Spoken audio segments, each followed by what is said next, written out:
శ్రీమాత్రే నమ. జై గురు దత్తాత్రేయ నమ. ఈ వీడియోలో మనం 15 జనవరి 24 నుంచి 21 జనవరి 24 మధ్యలో జరగబోయే వార ఫలాలు కర్కాటక రాశి వారికి ఏ విధంగా ఉంటుందో తెలుసుకునే ప్రయత్నం చేద్దాం. కర్కాటక రాశి వారికి ఈ వారం ఒక అద్భుతమైనటువంటి యోగం ఏర్పడటం జరిగింది. ముఖ్యంగా ఈ లగ్నానికి కుజుడు యోగకారకుడు. అటువంటి కుజుడు 6వ స్థానంలో సంచరిస్తూ, అంటే 6వ స్థానం అన్నది శత్రువులపై విజయస్థానం, ఒక విధంగా దాన్ని జయస్థానం అంటారు. ఆ స్థానాధిపతిగా ఉన్నటువంటి గురువుతో పరివర్తన చెందడం జరిగింది. అంటే ఇక్కడ 6, 10 స్థానాల మధ్య పరివర్తన చెందడం జరిగింది. సో ఈ కారణాల వల్ల జాతకుడికి వృత్తి సంబంధించిన విషయాల్లో చాలా కాలంగా పరిష్కారం కాని సమస్యలు ఏమైనా ఉంటే, లేదా కోర్టు సంబంధించిన విషయాలు కానీ, ఆర్థిక వ్యవహారాలకు సంబంధించిన విషయాలు కానీ ఒక విధమైనటువంటి కొలిక్కి వచ్చే అవకాశం ఉంది. సో ఈ విధంగా చాలా కాలంగా పరిష్కారం కాని సమస్యలు ఈ సమయంలో పరిష్కారం అవడం, అలాగే దశమ స్థానంలో ఉన్నటువంటి గురుగ్రహ ప్రభావం వల్ల వృత్తిలో పెద్దవారి యొక్క సహకారంతో, గురువుల యొక్క సహకారంతో మీ యొక్క సమస్యను మీరు పరిష్కరించుకునే అవకాశం ఉంటుంది ఈ వారం. ఇది ఒక అద్భుతమైన యోగం. అలాగే మరి బుధుడు 6వ స్థానంలో ఉండడం వలన కొంత కొత్త విషయాలు తెలుసుకునే అవకాశం ఉంటుంది. అలాగే పంచమ స్థానంలో శుక్రగ్రహ సంచారం, ఇది చాలా అనుకూలమైనటువంటి స్థానం. ఇది ముఖ్యంగా స్త్రీలకి వారి యొక్క వృత్తి సంబంధించిన విషయాల్లో మార్పుని ఆశిస్తుంటే అది 100% అనుకూలంగా ఉండే అవకాశం ఉంది.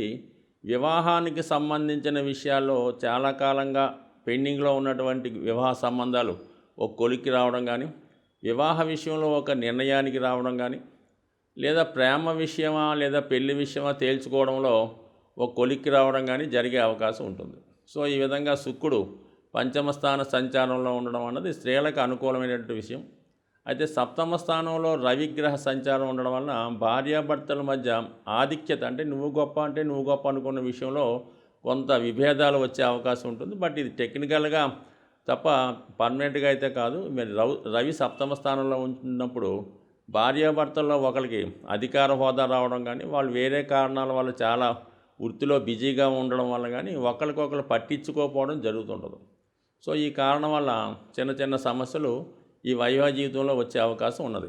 బట్ ఏదైనా ఈ అష్టమ స్థానంలో శనిగ్రహ సంచారం ఏంటంటే చిన్న సమస్యని పెద్ద సమస్య ఏదో ఒక తలనొప్పిగా మారే అవకాశం ఉంది. కాబట్టి ఏదైనా ఒక చిన్న ఇబ్బంది వచ్చినప్పుడు దాన్ని సీరియస్గా తీసుకోకుండా అసలు ఎందుకు వచ్చింది ఈ సమస్య, దానివల్ల ఏంటి కారణం అన్నటువంటి పరిష్కరించుకుంటూ పోతే ఎటువంటి ఇబ్బంది ఉండదు. లేదా చిన్నదాన్ని పెద్ద చేసుకుంటే అనవసర ఇబ్బందులు వచ్చే అవకాశాలు ఉంటుంది. కాబట్టి జాగ్రత్తగా వ్యవహరించడం మంచిది.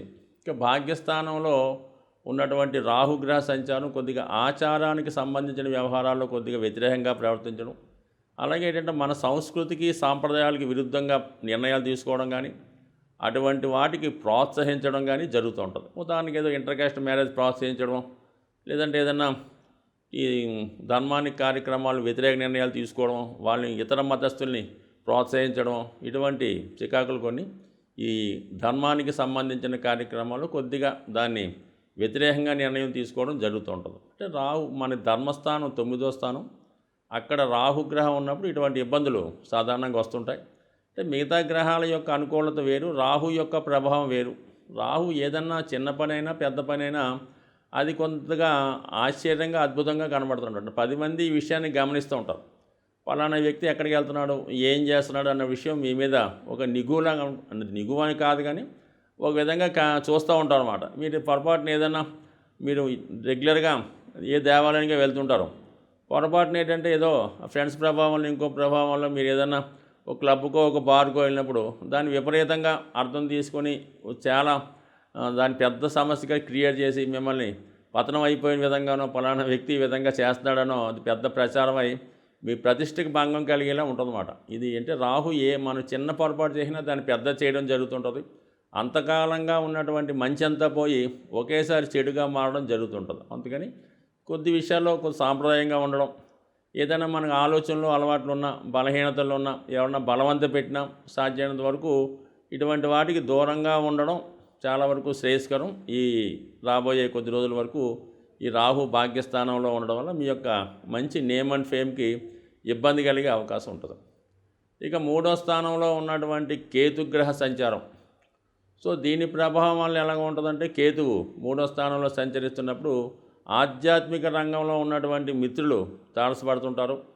అలాగే మీరు కూడా అందరికీ మంచి సలహాలు ఇస్తూ ఉంటారు, ప్రవచనాలు అలాంటి ఉపదేశాల్లో పాల్గొంటూ ఉంటారు, 10 మందిని మంచి మార్గంలో పెట్టే ప్రయత్నం చేస్తూ ఉంటారు.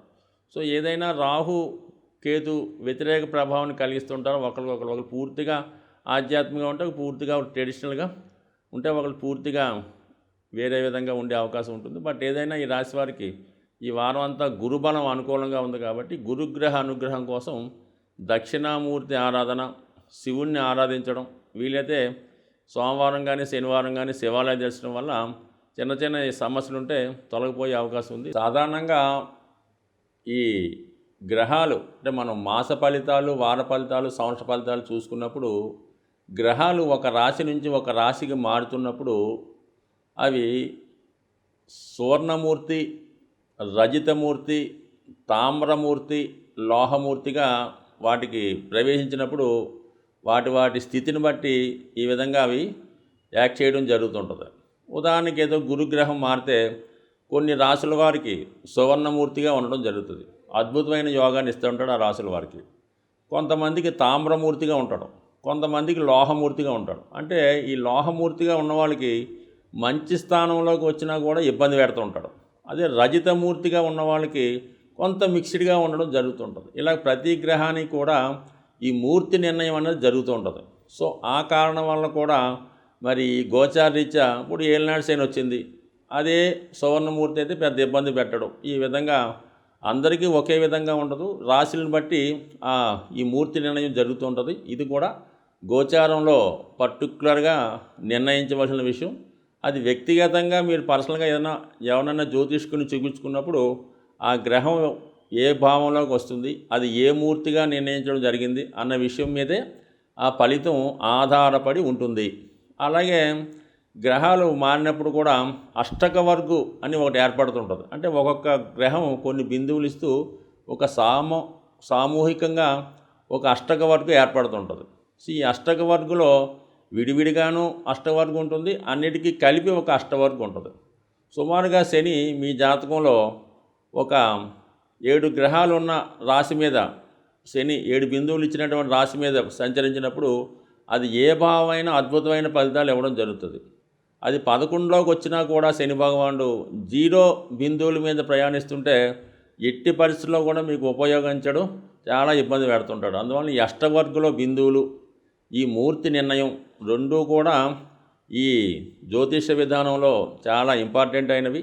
ముఖ్యంగా గోచార సంబంధించిన విషయాల్లో ఈ 2 విషయాలు, అంటే ఒకటి ఈ మూర్తి నిర్ణయం, 2 ఈ అష్టకవర్గ బిందువులు పూర్తిగా పరిశీలించిన తర్వాత మాత్రమే ఆ గ్రహం ఇచ్చే ఫలితాన్ని నిర్ణయిస్తే ఇంకా అనుకూలమైనటువంటి అక్యురేట్ ఫలితాలు మీరు పొందగలిగే అవకాశం ఉంటుంది. ఇది ఎక్కువగా ఈ ఉత్తరాది రాష్ట్రాల్లోనూ తమిళనాడులో కూడా ఈ సిస్టాన్ని అమలు చేస్తూ ఉంటారు. సో మరి తీరుకున్న వాళ్ళు జ్యోతిష్కులు కూడా పరిశీలించవచ్చు. అలాగే జ్యోతిష అభిమానులు కూడా ఈ విషయాన్ని దృష్టిలో పెట్టుకొని మీరు జ్యోతిష్కుని సంప్రదించినప్పుడు ఈ విషయాన్ని కూడా తెలుసుకుంటే మీకు ప్రతి సంవత్సరం మీరు జన్మ జాతకంలో ఈ అష్టకవర్గు సీట్ ఒకటి ఉంటుందన్నమాట.